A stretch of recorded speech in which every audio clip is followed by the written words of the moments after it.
further ado, I'd like to introduce Charlie Flint, our speaker tonight. And we're going to have some show and tell and a lot of questions and hopefully some answers. So let me just turn this around. Hello, everyone. Thank you for coming. I'm all excited about confusing you. I've been collecting since I was a teenager. I'm fascinated by early industry and early colonialists, and I love objects. I love objects that make me think. And these are all items that existed at a time that was well needed, but is long gone. And so when I was asked to give a lecture once in Pittsfield, I decided I wanted to try it. And I brought a bunch of objects, and they enjoyed it so much that I said to Rob, when he asked me if I'd give a lecture, I said, is it okay if I did this? Now, how many years ago was that lecture in Pittsfield? Like 5-6 years ago. Yeah. So anyway, so I walked around the house and I looked at things. I didn't bring anything that I didn't know what it was. I got one item that it could be one of two things, and we'll get to that. But I'm going to start on this side, and I'm going to start with this. I want you to guess what this might be. A soup spoon. A what? A soup spoon. A soup spoon. A bed warmer. No, not even warm.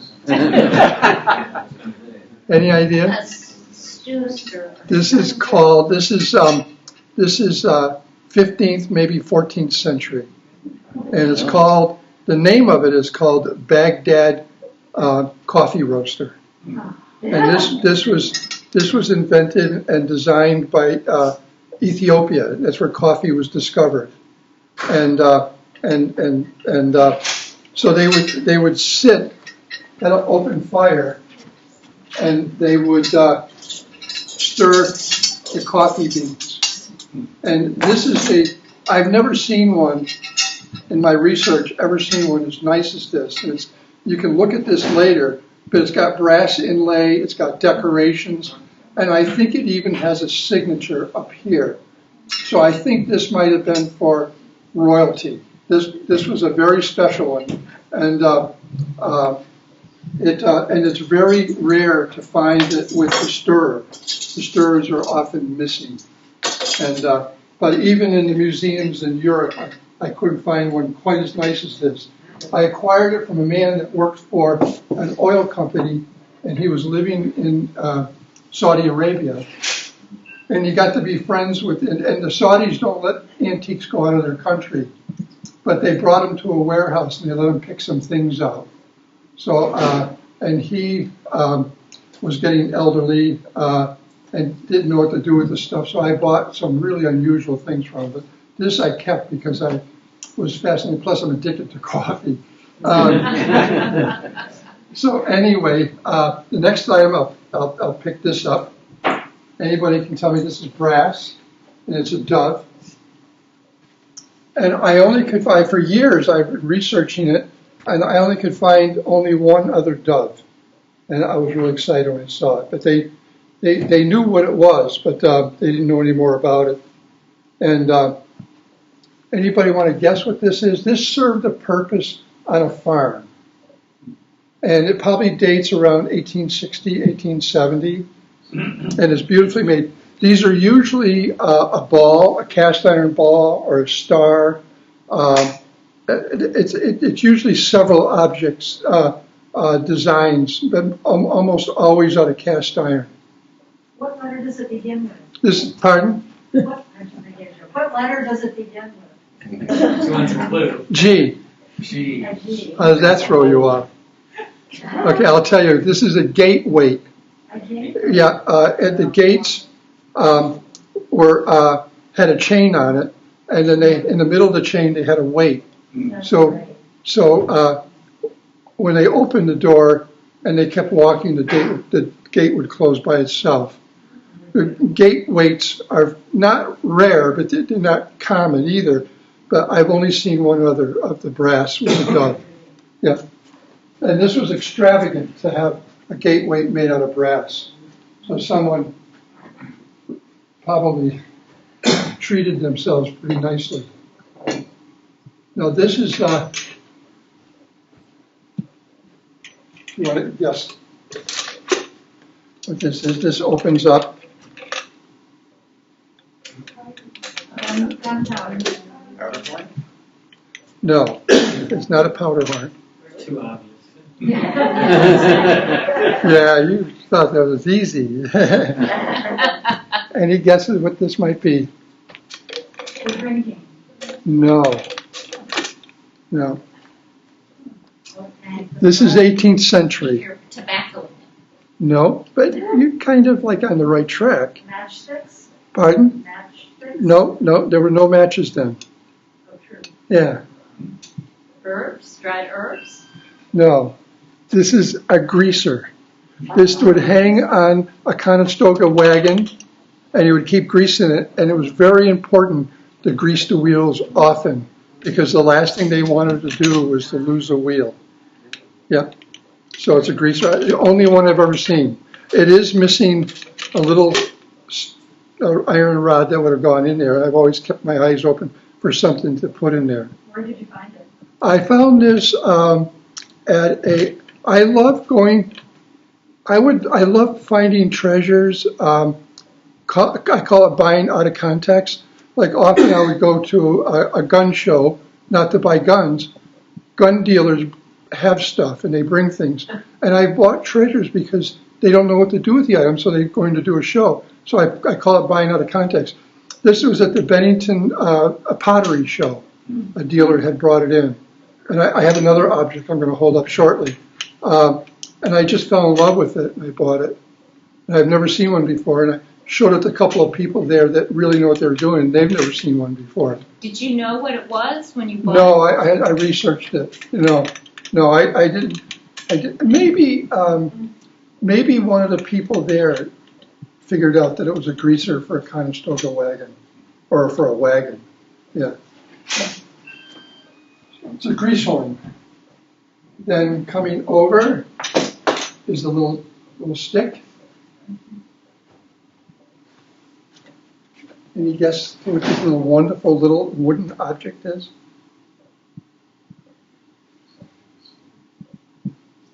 That's drawing things? You're warm. Pestle? Like a mortar You're pestle? kind of warm, but it's not. But you're warm. That's the closest anybody's come. What's the warm question? What's the warm response? Pardon? What was the response that was warm? For like a pestle, for like our mortar and pestle, but it's For not. grinding. For grinding, but he's warm. He's very warm. Matter of fact, he's hot. I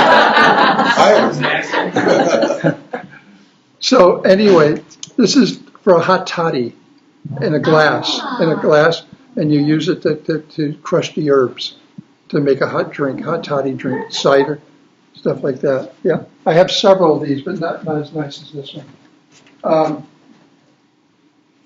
Where does that date from, Charlie? This is probably late 18th, early 19th century. Yeah, and this is going to pretty much stump everybody.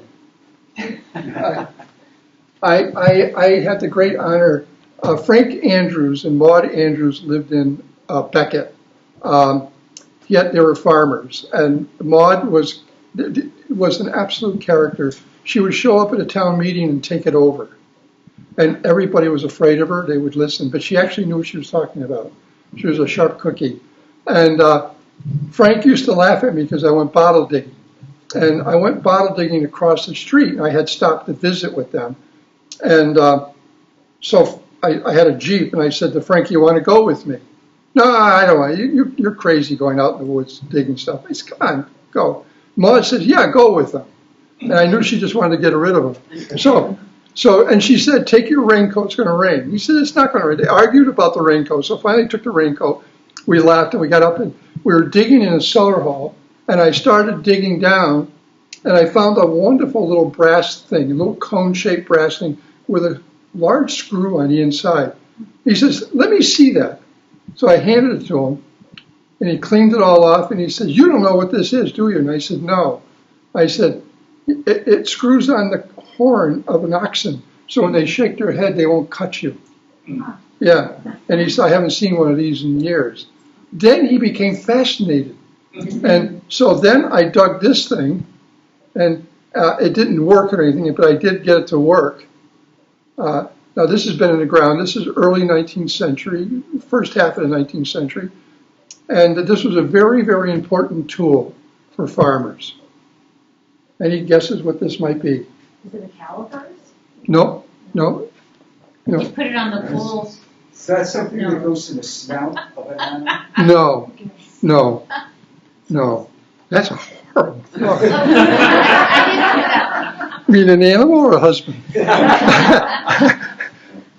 What's on the bottom of it? I can't see the bottom of it. Oh, I see, there's no measurement.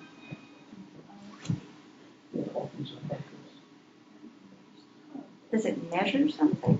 No.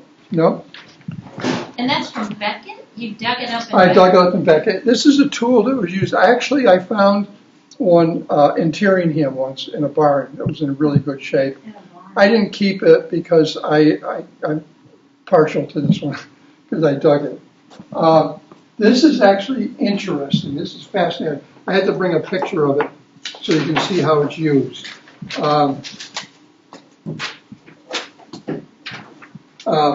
It goes on the top of a oxen yoke, and you put the hoops up, and this clamps into a little hole like that for a quick hookup. So when they get back to the farm, they just pull out the two pins, and they drop down, and they're free. The oxen are free. You can pass this around, but they're free of the yoke. You think I'm yoking, don't you? Amazing. So anyway, what's next? Anybody can guess what this is? Thanks. And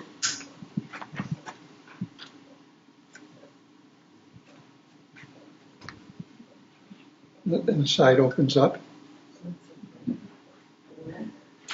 The side open. Yes, side opens. Yeah. And this flips up. And it.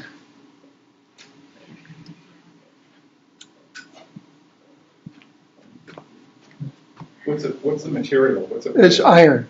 Iron? Yeah, I have two of these. The other one is brass. There's a little Yeah. compartment in the side there? Yes. Yeah. And is that a balance off the back? It's like a foot. It's more of a, I would say it's a foot. So when you're setting it down on something, it keeps it upright. And what century is that from? This is about 1690, roughly 1670, 1690. The one I have at home, the other one, the brass one's a little earlier. But this one's A piece on the top that springs shut? yes. This flips open, and I'll explain to you once I tell you what it is. Is that a lighter? Right, Mary. This is like a Bic lighter from the 17th century. Wow, how did you figure that out? It's what it looked like to me. Yeah, it's a flintlock. No relation. But this is a flintlock. A little piece of flint went in here. They brought this back, just like this was made by a gun maker that would have made a flintlock. And they would put a little tinder in here that was probably soaked in a little oil, and the flint would strike on this, make a spark, and ignite that. And they would basically keep their material dry and in here. Yeah. And this is a little wick. This is for holding a wick. So this was at the time when they had wheelwright guns, and they needed the wick to light the guns. So this is probably what was sat in there, light it, and then use this on their gun.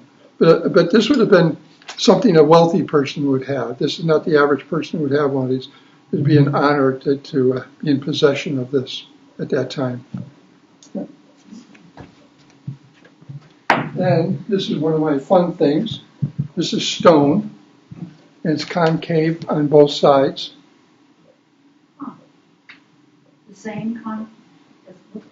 exactly the same? Same on both sides, yeah. Oh, wait. No? She's batting 100. She tried guessing earlier, wasn't so successful.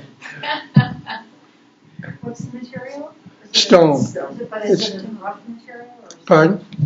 a rough material or a smooth material? Well, both. It's smooth here and it's rough here, and it's kind of a little bit rough in here. Well, one side's rougher than the other. A mold. No, that was a good guess. Though. Something to grind. I'll give you a hint. It's native Indian, and it's probably 2,000 or 3,000 years old. No, that's called a mano stone, M-A-N-O. But this is not a mano stone. Did I bring it in? I did bring a partial mano stone. This is a mano stone is for rubbing, and rubbing stones or mano stones were the most common of all native Indian stones. So if you're walking in brooks or in rivers when they're low, you'll find a mano stone before you'll find anything else. But they were used for everything, for corn, for rubbing hides, for sharpening tools. And so anyway, no, this is a very special tool.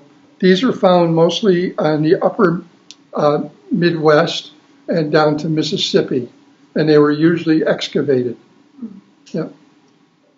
This one here is a deaccession from Smith College. They parted with their Indian collection maybe 40 years ago, and I bought it from the guy that bought it from them. This is called, I'll give you the name, it's called a discoidal. Yeah. This is native Indian, and this is actually for a game. The game is called chunky, and they would one Indian would take this and they would roll it, and the other Indian would throw a spear to see who came closer to it. And it was a game that they thought very highly of and played it frequently. Yeah. So anyway, then. So I already gave a little bit of a hint away, but that's not why I brought this. This is partially a mano stone, and it has very smooth. When you find a mano stone in the river, or if you're excavating somewhere, it'll be human smooth, opposed to natural wear smooth, and there really is a difference in the patina. And you'll eventually, through feel and training your eye, you'll spot the difference. But anyway, but this has little lines in it. You see the little lines in it? Anybody guess what this might be? This is also a couple of thousand years old. I bought it from the man that dug this. The man that dug this, he was Frank Kelly, the Kelly Funeral Home, and he dug this on that little island in Pontusic Lake. I thought I brought other stones. I bought several stones from him. But this is called, I'll tell you, it's called a sinew stone. Sinew is, you take the animal, the small intestines, and you rub it on there to make string. And I don't know. Yeah, that's leather. Well, this is sinew on here. This is leather. And you see sinew, if you look at it, you'll recognize the fact that, not this piece, but this little piece in here is sinew. If you go to a museum, if you look at items, arrows where they were tied on, or X heads or whatever, you'll notice it looks a little different. There's an inconsistency that you don't see in string. It's from rubbing it for a long time on this. But this is one of my favorite Indian stones I own. This I bought from Mrs. Hunt, Louise Hunt, in West Stockbridge, and she dug this in her garden. She lived almost in Housatonic. There's a little street that goes to the left and it goes down to the Housatonic River. She had the last house on the left. It was a farmhouse. And she dug this in her garden. She thought it was interesting, so it kept it all these years. And I have a small collection of these. I got fascinated by it once I had this. And most people don't know what it is, including people that deal in Native Indian objects. They're not quite sure what it is. Once I tell them, they go, you know. So anybody want to guess what this is? It's a stone that's been carved out. It's a little brookstone. It's a little oil lamp? No, but that's a good For guess. starting a fire? No. Is it to hold No. dyes? Pardon? Is it to hold dye stuff? You said, actually, yes. It's a dye pot or a paint pot, and it fits in the palm perfectly. And the Native Indians would use this for making ink, from berries or from goldenrod or whatever. A walnut, black walnut, makes a dye, the shell. And so this is, they would mix it in here. And they're stone, they're clay. Sometimes I found one in wood. I don't think it's Native Indian, but I did find one of them. Other countries, the Asian countries have dye pots. Other countries have them, but this one's a local. Yep. And it's probably a couple of thousand years old. This is a fun item. A little glass bottle or vial. A little glass vial.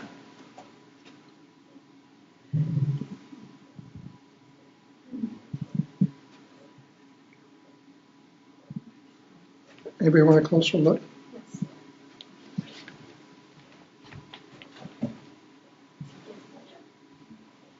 No. What was the guess? Huh? What did she guess? She didn't. No. She didn't. It does look like a perfume, but it is not.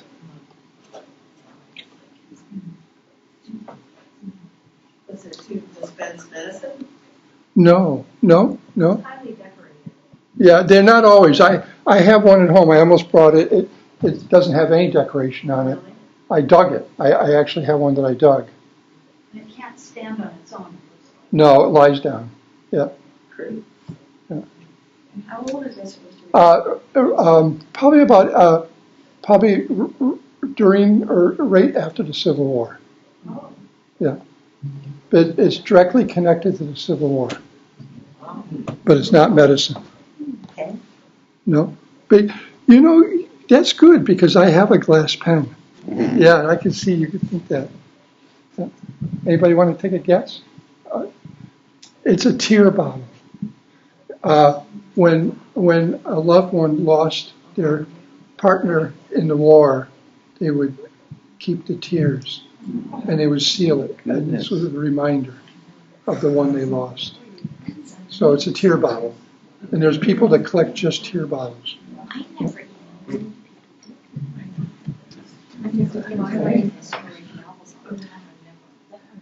Here, let me do this one here. I think a lot of you are going to guess what this is. Sleep tight. Exactly. Yeah. Exactly. Yeah, it's a rope bed key. Yeah. Yeah. And the tighter the rope, the better you sleep.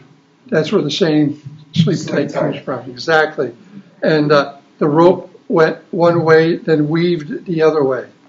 And but when you're tightening the rope, how do you keep it taut before you go to the next one?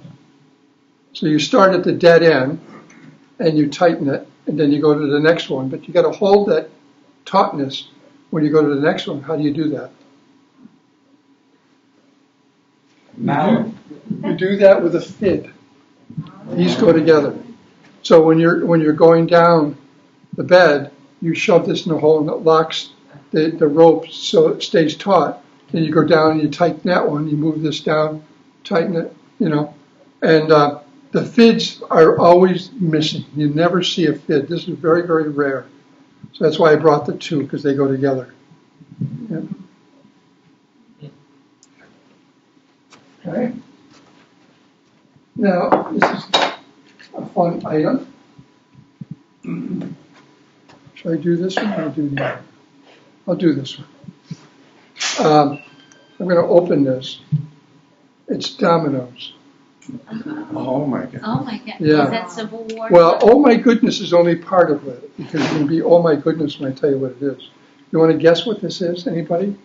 It holds dominoes? It holds dominoes. It's a domino box. But it's more than that. It's way more than that, than a domino box. Is it convict art or Convict art? prisoner art? Wow. Yes. This is a Napoleonic prisoner in a British prison making this from food scraps. And even the dies were made, and there's a picture of Josephine, watercolor. I bought this in London, and I fell in love with it. I've studied prisoner of war art, and they make all kinds of things from scraps.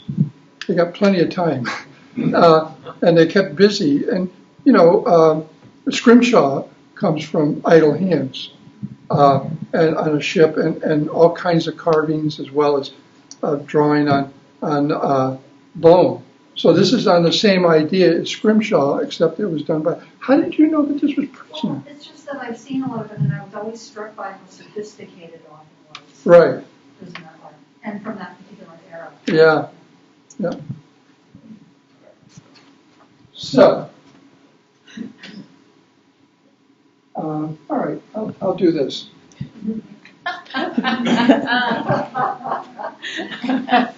Teapot. This is a teapot. Yeah, I'll let you pass it around. While you're passing it around, I will talk about something else so you can look at the seal. What period is the teapot? I would say it was probably, I would guess it to be early 20th century. Yeah.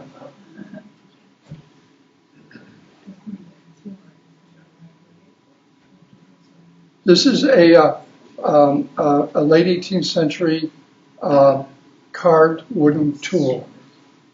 Anybody want to guess what it is? Shoehorn? Ooh, that would hurt. There's a blade on that.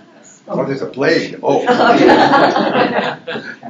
What room is it from? What room in the house? It's not gonna or what work. place is it from? Or no? That's a workshop. It would come from a workshop. It's a leather cutter? Exactly. It's a leather cutter. It's the only one I've ever actually had a chance to ever buy. Yeah. And obviously this would be much sharper. And it would work perfectly. It's beautifully made. I mean, this is made with love. Yeah. Yeah. Yeah. Wow. Very good.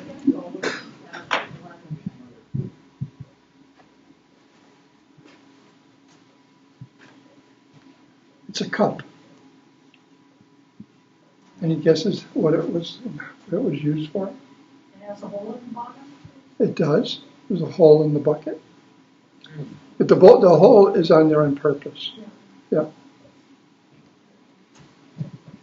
Is it for food? No? No?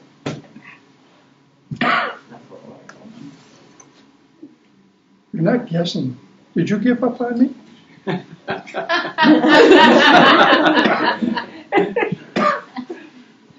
Anybody?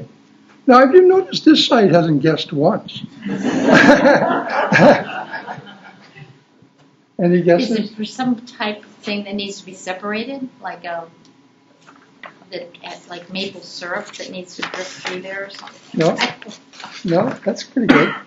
Does something hang through the bottom? It stays? Or No, this is complete. This is complete. Yeah. I mean, does it tie it and hang and because of its shape it stays? It has a lot of wear. It's not broken. This is worn for a reason. Is it Native American? Yes. Yes, it is Exactly. Native This side's better than I thought. This is native, and this is also this is probably 18th century or earlier. Yeah. It's Inuit. It could be Iroquois, and it's for scooping. You put your finger in the hole, and you use it for scooping out the canoe. You go into an eddy, and the hole is perfectly smooth. There's no lip, so when the Indian wore it, it would dry out. It wouldn't rot. So as he wore it like this on the side, so it's a canoe scoop. Yeah, yeah. I bought this at an auction in Canada. You know where Canada is, right? Rob? Yeah. All right, this is another object. The rib bone. Exactly right. It is a rib bone. Yeah, Do you have any wear anywhere else? everywhere. Everywhere? Yeah, yeah. I'll let you pass it around. And you can, the teapot. I'll talk about the teapot while you're passing. It's glued at the arm, right? No, For a it's, dollhouse? you know, I'm not 100% sure what the person had in mind when they made it, but it might have been for a charm base for their lover, or it could have been for a child, for their, you know, they might have had a child for their dollhouse. That part of it's lost in history. This came from Sing Sing prison. This is a prisoner of war. And I'm going to pass it around again so you can look at the bottom. It's a penny. This is made from 1 penny. That is amazing. And if you look at the bottom, you can see it says 1 cent. Yeah. Did you know that when you bought it, that it was? Yes, I knew it was a prisoner. I like reading about these obscure things, and I got fascinated by it. When I saw, I really can't remember where I got it from. I wish I could, but a lot of this stuff I've had for a long time, and I don't remember. Yeah. Any idea what this is? A boomerang. A boot jack. Is that piece, No. is that Huh? white sharp part adjustable? No, no. Is that, I can grab. Something for sewing? It's got Oh. a bar. A Oh, fishing, Oh. attached fish. Yes, halibut. Yeah. Yeah. Really? Yeah, and this is Oh, you're better than this is us. again. This is either Iroquois or Inuit, and this came from Canada. I didn't do this for you, Rob. It's just coincidental. Rob is from Canada. So anyway, yeah, this is actually kind of exciting. It's pretty early. I suspected this was probably sinew originally, but right now it's leather and it works. So someone did a little bit of restoration a long time ago. But this is a lot of fun. Boy, hold that one up. I will hold up this one.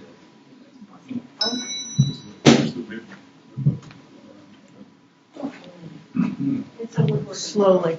Does it move? You know, you're sitting right in front of him, and he's guessed twice now. 3 times. But we're not counting. Three times. Yeah, It's a woodworking And tool, nutcracker.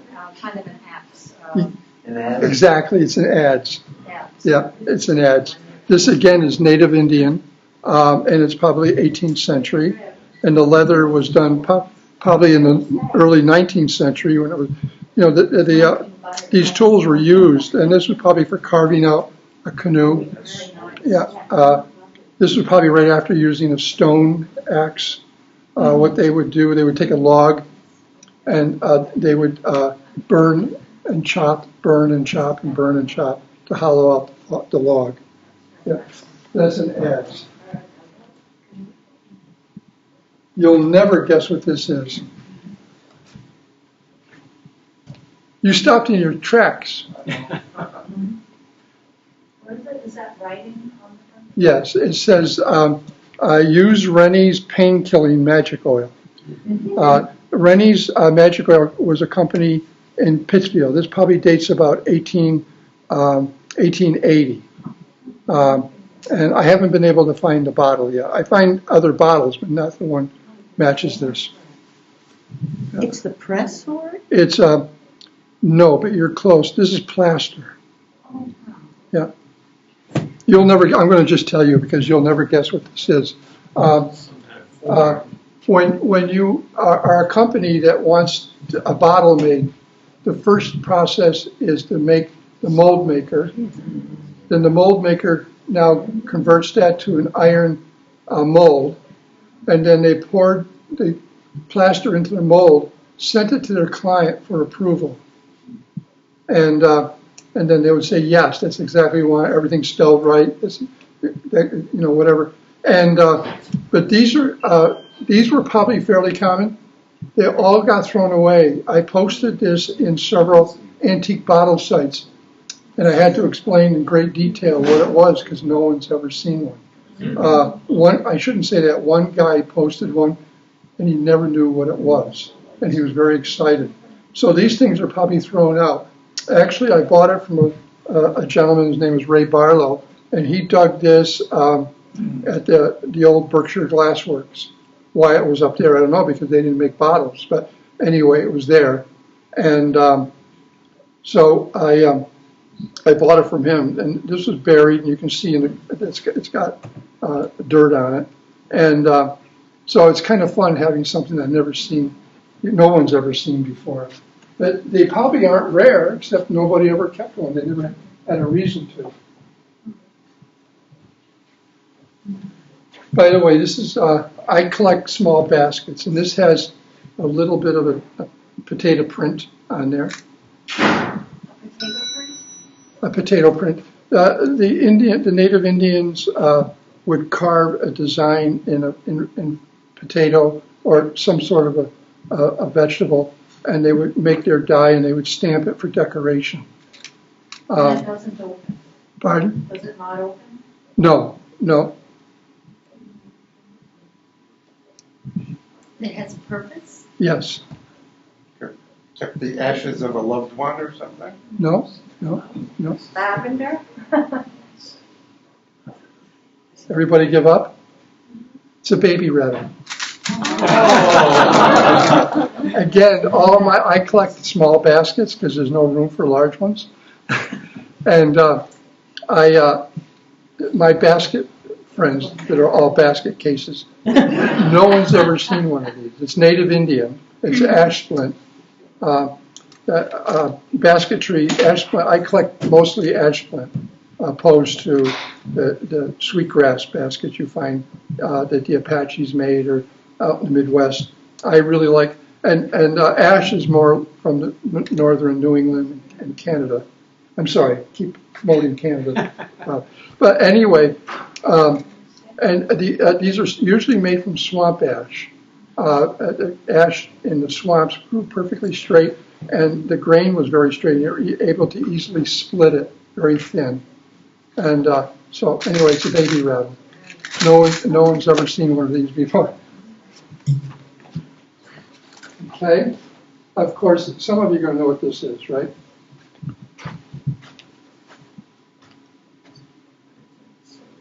Does it have two compartments? Yes.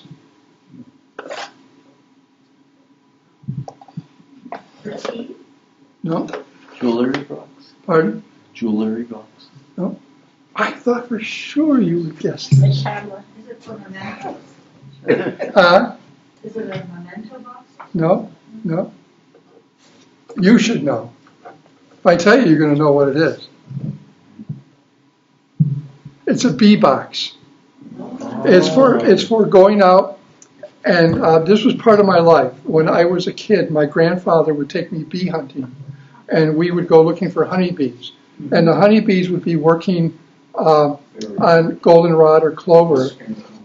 We would take and we would put this on top of it, capture them, close it, and flip it over, open up the bottom one, put your hand over it, and they fly down. So you end up with like 10 or 12 bees, honeybees, and you bring it back to a station, like his pedestal. We would have on it either bread, and we would have sugar, water very thick, or honeycomb, and we would tip this upside down and put it on top of it. The bees would be really angry, and they'd fly around. All of a sudden, they discovered the food source. They start feeding. We take this off, and they would now take as much of this as they could, and then they would go up and they would make a circle, and they would make a beeline to their hive, and we used to follow the beeline, and that's how we're able to find the hive. Oh my goodness. There's an old blue law in Massachusetts. If you find a honey tree on somebody else's property, you carve your name into the initials into it. You have to get permission to cut it down. But if the farmer can't cut it down, because it's your tree on his property. And the only way you can cut it down is that in most cases they made a deal and negotiated 50-50 share of the hive. So this is called the bee box. This is late 18th century. I think it might be dated. I think there was a date on it somewhere. 17-something-7. And this is Pennsylvania Dutch. Who was it that said, this looks Scandinavian? Yeah, you were right. It's Pennsylvania Dutch, so it would have a Scandinavian influence. Yeah. And anyway, and it has the little tulips on it, like the Pennsylvania Dutch would like. How are we doing time-wise? Yep, about 15 minutes.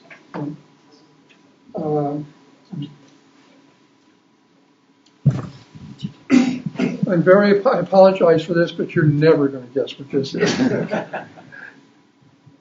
That shouldn't stop you. I'll give you a little hint. The person that carved this would carve other parts of the body. Could be a shoulder, it could be an arm, it could be a breast, it could be a knee, it could be a foot, it could be a finger. No guesses? Is it sort of like, I've forgotten what those little Mexican pieces are? I'm sorry, I can't hear you. Is it something related to illnesses and Yes. praying for recovery? Yes. It's called an ex voto. Right, that's what I was. Right. It's called an ex voto, and it comes from Guatemala. And the Guatemalan Catholics believe that if a local carver would carve the part of the body that was ailing, they would put this in the piazza, and the whole community would pray for it. And this particular one was probably the eyes. He probably had bad eyes. Probably had cataracts. Yeah. Yeah, I was very excited when I found. You find these things in natural wood, and I've seen all kinds. I have a whole book on just ex photos, and they're always natural. And this is the only one I've ever found that was painted. So to me, that I like that patina, and I like the color. Yeah. And do I have? Oh no, I have this. This is kind of fun. I mean, this is self-explanatory. I just brought it because I thought you would enjoy it. I found this in a woman's house in Blanford. It was a woman I knew. She passed away, and her daughter called me. And this was, I've been in the house. I never spotted it before. It was hanging in her kitchen. And it's something that's very special to me because it's a late 18th, early 19th century recipe for Indian pudding. And I love Indian pudding. I actually have my own recipe where I took away the molasses because that makes it too rich, and I replaced it with maple syrup. And it takes a while when you adjust in baking. You have to compensate for different consistencies when you take one thing out, put another thing in. But Indian pudding made with maple syrup is much more pleasant. It's not shockingly rich like molasses is. So I was very excited when I found this. Can anybody guess? You can guess two things. One, who is it? Who are they depicting? It's folk art, so you got to understand. You got to compensate for the fact it's folk art, and it's felt. And there's a whole field of people that collect these. And this particular one, I'm not going to tell you. I want you to guess what it is. Who do you think it might be? George Washington? Exactly. Yeah, it's George Washington. I was going to say George Washington, but I couldn't believe it was George. You know, I got the vibe, but you didn't say. Give us another credit. All right, so now what was it made for? George Washington. To show your skills, a way to show your Well, skills. it's folk art. It's folk art, and it was probably done by a young lady. It's like the same person who would make samplers or make, and they made these. The Shakers made them. A lot of different people made them. Yeah. No guesses? I'll tell you, it's early 19th century pen wipe. Even though it was never used, a pen wipe, pen wipe. They would take the old pens, whether they were a regular little pen thing or a turkey feather, whatever, they would always clean it. And they always had pen wipes nearby. And it became like a skill to make a pen wipe. And obviously, some of them are more elaborate than others. And this was probably one of the nicest ones I've ever seen. It was kind of fun. Yeah. Yeah.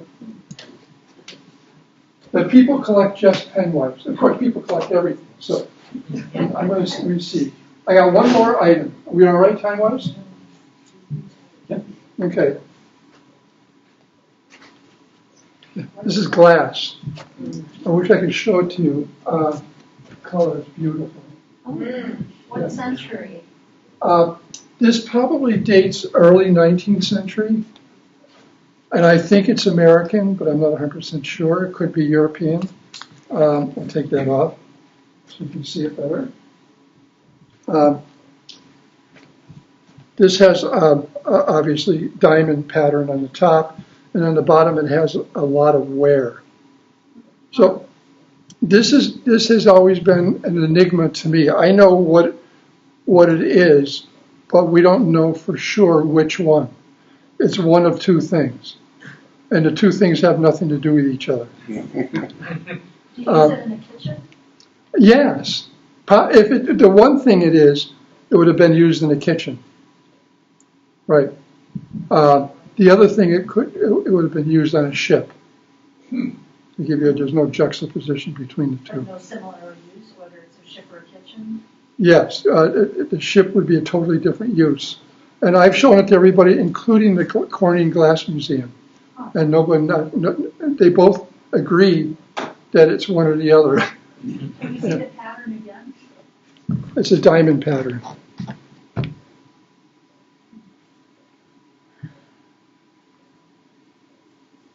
And in both cases, the diamond pattern is very important.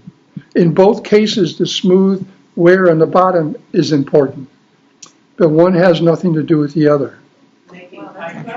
No. Cleaning fish? No. Squeezing the juices out of something. No. But I know what you would use it for if you owned it. Very large. Okay, I'm going to tell you. It's either a smoother or it's a prism. A smoother is like an iron for clothing or for fabric. And if you're smoothing, I've owned a smoother glass. And you would go like an iron. You would go pre-iron. You would go over, and that's why you get a better grip with the diamond pattern to go over fabric. And it would justify some of the wear.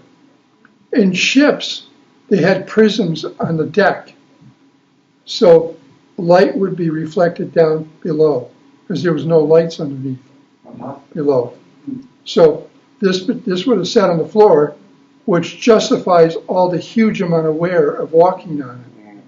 But if it's a smoother, it's going to have the same amount of wear. So we don't know if it's a smoother or a prism. My problem with the smoother, unless it were used, say, in a sort of a factory situation, is women's hands would have been fairly small, and that's pretty big. Separates the women from the girls. Separates the women from the men. In a sense. Yeah, I don't know. But I like your idea that it could have been used in a factory. I mean, the shakers, most of the tailors were men. Not shaker, but I mean, in Europe, it could have been used in a factory, a textile factory, as a smoother. I doubt very much that it would probably been used like in a home. I don't know. I think you're on the right track. But it's absolutely, everybody agrees. I have a friend of mine that's kind of an expert in ship's prism, floor prisms for decks. And he also feels that this has a really good chance to be a deck prism. Yeah, and it would work perfectly because the light would hit it from the top and it reflected all different ways on the bottom. Otherwise, it's perfectly dark down there. Yeah. Why colored glass though for prism? That's a whole different subject, and I'll explain it to you. 1/5 of the Earth's crust is iron ore. So iron is the most common element in quartzite. So if you took and melted this down and made a pane of glass, it would be just as clear as these windows. But if you look down on it, when it's thick, it'll be green. So This is natural glass because it's thick, it's green from the ground, from quartzite. Yep. Does it have any markings around the edge or anything that would show it's held in some way? Why don't you? You know, it doesn't really make sense that it's a smoother. Yeah. Actually, First of all- if you saw the smoother I had an 18th century smoother. Mine was a round disc about this big, glass with a handle, and you used it Right. like this. This actually would work as a smoother. I like her idea that maybe if it's on a large table and you're going over stuff, that would work perfectly. But a handle would make much more sense for the top of the smoother than a diamond pattern. It's very elaborate and not that easy to grip. But it's like the invention of the wheel probably predates the handle. The handle hasn't been invented yet. I'm just joking. I don't know. I think you're right, but I haven't had anybody tell me that it's one or the other yet, including the experts. And every so often I post it in the glass section, say what is this? And, yeah. But smoother. If you saw my smoother that I had, it had the same type of wear and everything on it. And I've seen shipped prisms from men walking and dragging stuff and cannons and everything else over it. Also has the same amount of wear. Yeah, that makes more sense. Are you going to explain this? Oh, we got one other item. Oh, yeah. So everybody's seen this. Anybody have any idea what it is? Did you? I'll tell you. This right Pardon? What's the rib? This is The the. rib with the striations at grooves. the top. So Has grooves. something that could be used in the kitchen for pastry, or is it a? You're on the right track. Not pastry, but you're on the right track.